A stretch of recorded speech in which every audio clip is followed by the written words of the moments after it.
To say that next year is looking like a very, very bad year for Disney, like possibly their worst year yet, would be a complete understatement. We're going to get into this today because I can't imagine the type of panicking that is happening at Disney right now as this news is rolling in that shows that things are going to be prophetically bad for Disney next year in a way that they are just not ready for, in a way that could be, in a lot of ways, the end of Disney as an era, which is kind of like kind of poetic in a way because they just celebrated their 100th year this year, and I think that's absolutely hilarious. So we're gonna get into this and see what is going on here because this story is absolutely wild. But you know, this guy is obviously the guy to blame for a lot of this stuff, Bob Iger here, who has continued to push Hollywood into a woke direction. So report says Disney has already destroyed next year's box office, and after just how horrible of a year they had this year, where pretty much every film that they put out lost money,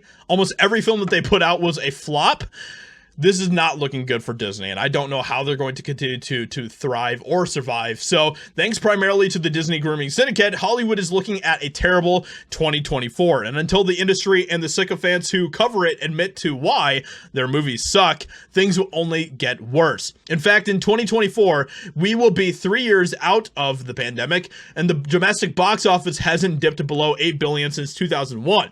Moreover, between 2015 and 2019, the domestic box office topped $11 billion, and a lot of that was actually thanks to Disney in a lot of ways, but now they have completely flopped. They have completely flipped into a company that loses money, and instead of putting out billion-dollar bangers year after year.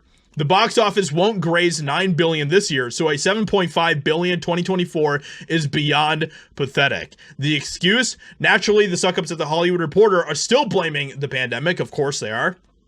And the strikes, of course. But yeah, so it's not looking very, very good for Hollywood next year, okay? And Disney is at the top of the chart for all of the studios that are going to be having a terrible, terrible year. So in a major blow to the post-pandemic recovery effort, domestic box office revenue in 2024 is now expected to come in behind that of 2023.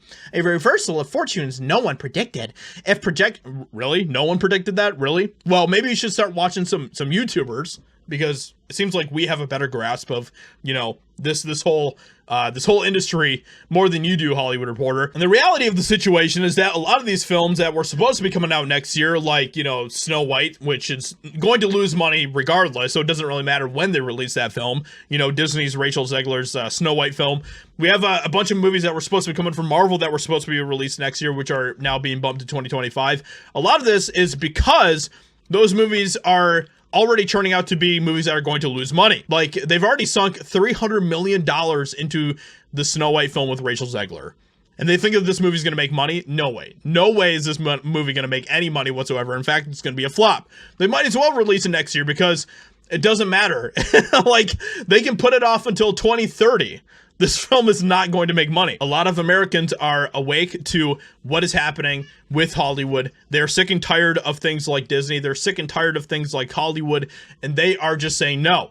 And we're seeing that happening in the box office. We saw that in real time this year, but it is looking like a very, very good year for studios that are putting out content that people actually want to see, films that people actually want to see. And EpicVerse is going to be one of those studios. We have an amazing team. We have so many people that are working behind the scenes that are creating good films, good stories. We are getting back to telling good stories, and that is really what we all want at the end of the day. Hollywood, you know, that's your problem. You know, you can deal with it all you want. You can continue to get more and more woke. That's totally fine. That is your prerogative to do that, and that's okay. You know, you can continue to get more woke. You can continue to go down that path. You can continue to alienate your audiences. Disney, keep doing that because you are doing a great job. It worked out really, really well for you this year, didn't it? So with that being said, let me know what you think about all of this in the comments below. Leave a like, subscribe, and I'll talk to you all in another video very soon.